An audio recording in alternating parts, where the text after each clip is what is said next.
देखो भाई टेंट बनाना है, शेप ऑफ ए सिलेंडर, ये बना दिया टेंट, टैंक नहीं टेंट, हाँ जिसके अंदर ऐसे यहां दरवाजा भी होगा और अंदर घुसेंगे। और कोनिकल सरमाउंटेड, ये क्या है, ऊपर इसके कौन है वो बता रहा है, क्वेश्चन में लिखा हुआ है। क्या हो गया भाई, बटन स्विच ऑन ऑफ मत करो। आगे यहां तक नहीं आया, आया नहीं आया यहां तक? Yes sir. अब कौन कौन सी चीजें गिवन है, धीरे धीरे पढ़ते हैं और लिखते हैं। Surmounted by a conical top, कौन टॉप में है, टॉप, ठीक है ना। तो पहली statement, a tank is in the shape of, ध्यान लिखते हैं, a tank is in the shape of a cylinder. आगे ध्यान दो तुम भी, surmounted by a conical top, surmounted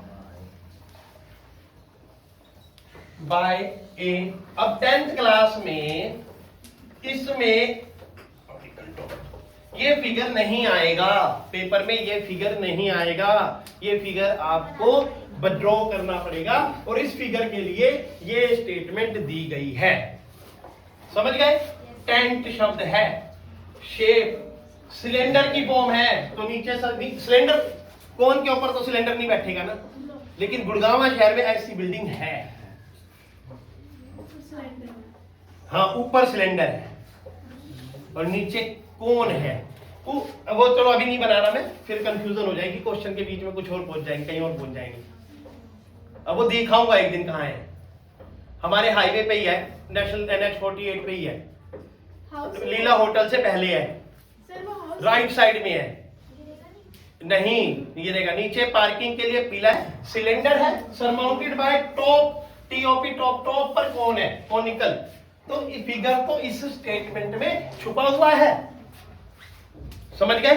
तो मैंने बता दिया, फिगर कभी भी पेपर में नहीं मिलने वाला है। सरफेस एरिया एंड वॉल्यूम का क्वेश्चन 4 मार्क्स का भी आता है, 5 मार्क्स का भी आता है, एक क्वेश्चन मिलेगा। और ये क्वेश्चन वो भी आता है जो लास्ट में क्वेश्चन होता है ना, जिसमें theory based, story based question भी आता है, उसमें भी मिल सकता है। ये स्टोरी बेस्ड क्वेश्चन में भी आता है, ये 10th क्लास में 6 नंबर का या 5 नंबर का। तो आप तैयारी इस तरीके से करो कि स्टेटमेंट रीड कर करके आप डिटेल क्रिएट करो। अब आगे चलते हैं, इसकी मेजरमेंट पे काम करते हैं। If the height and the diameter of the cylindrical part 2.1 metre, 4 metre. तो पहले क्या लिखे, हाइट, फिर diameter. Height of the cylindrical part and diameter of the cylindrical part, 2.1 meter is height, 4 meter is diameter। तो clear हो गया भाई, यहां से यहां तक 4 मीटर में इसकी हाइट है और यहां से यहां तक 2.1 मीटर इसकी ये हाइट है और ये D फॉर डायमीटर है। कोई दिक्कत? रेडियस की बात करूं तो 4m divide 2 means 2m। Clear हो गया ये भी आपको, 2m ये आ गया, यहां से यहां तक ये हाइट, ठीक है। चलो आगे रीड कर लेते हैं। Slant height of the top 2.8 metre, इसे कहते हैं slant height. 2.8 metre equal to L, L मतलब स्लैंट हाइट। आगे कर लेते हैं discuss. Find the area of the canvas used the making the tent, also find the cost of the canvas, 500 rupees per square metre. तो simple है, पहले क्या निकालेंगे, surface area of the tent, ठीक है, equal to CSA of cylinder plus CSA of hemisphere. तो CSA of cylinder क्या होता है, 2πr plus CSA of hemisphere का है, इसके अंदर कौन है, हाँ ध्यान किसी का नहीं, मेरा ही है। क्या होता है भाई, πr। तो क्या करो, ध्यान देना बहुत जरूरी है। यहां पर R जो है, रेडियस जो है वो तो सेम होगा, रेडियस यहां भी 2 है, यहां भी 2 है, तो R कॉमन लिया जा सकता है, पाई कॉमन लिया जा सकता है, 2 नहीं आएगा कॉमन, तो pi common, R common, 2h plus L। क्या आपको सब कुछ पता है? R पता है 2 मीटर, L पता है 2.8 मीटर। L किसका होता है, कोन का, मींस स्लैंट हाइट।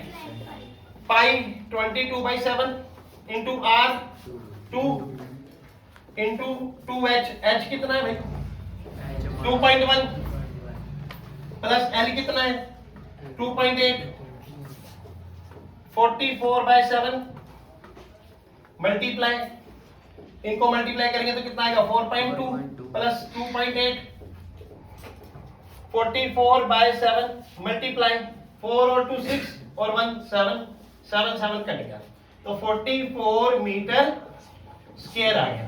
आ गया यहां तक तो क्लियर हो गया, एरिया क्लियर हो गया। उसने क्या बोला कोस्ट, कोस्ट है 500 पर मीटर स्क्वायर तो कोस्ट निकालो, कोस्ट स्टेटमेंट वहां से बना देंगे 44 मल्टीप्लाई 500 इक्वल टू 44 5 जा 5 4 जा 20 का 0 carry 2 5 22,000 rupees cost of the canvas.